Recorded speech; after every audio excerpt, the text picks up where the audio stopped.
In this exercise tutorial, I'm going to be taking you through how to do a cross lunge on a TRX. So firstly, this is a fantastic variation of a lunge where not only are we challenging more of our balance and proprioception, we also have a little bit of a different dynamic when it comes to the lunge movement. So there's similarities to a reverse lunge and a cross lunge.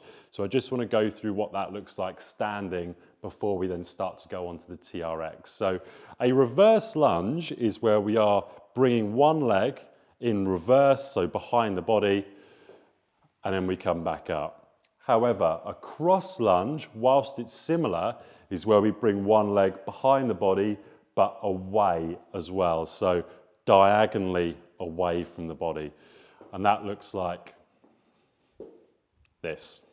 Now, when we come into a TRX movement, let's say someone's not quite ready for that bodyweight version. Maybe they want to try doing a more beginner version of that exercise.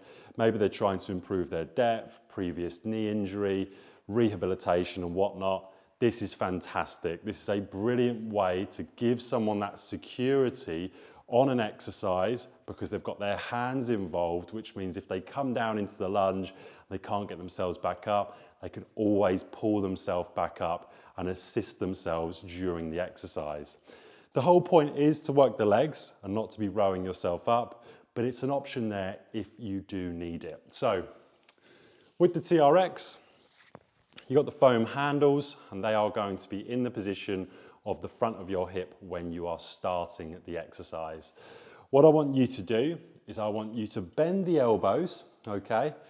Take a couple of steps back until you feel that tension on the TRX.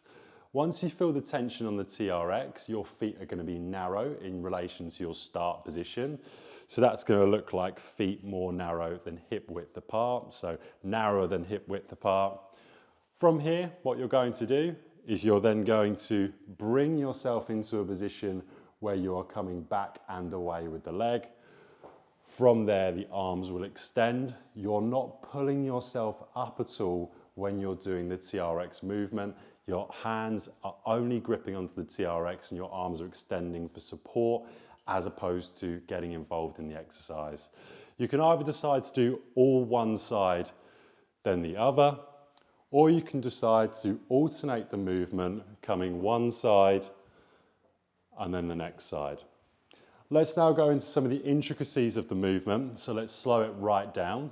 So from here, my arms are bent. I'm now going to bring one leg behind my body and away, so in that diagonal position. At this point, my knee's not too bent in terms of that first starting position. However, what is happening is the whole of my front foot is completely in contact with the floor and only my toes are in contact with my back foot with the floor. From here, I'm going to drop both my front and back leg. I've got a slight hover on my back leg off the floor and I'm going to extend through my left hip, so my front hip, back to my start position. When I'm doing that, I'm trying to keep my back nice and straight, so what we call a neutral spine, and that is how to do a cross lunge. You'd repeat that for your desired sets and repetitions.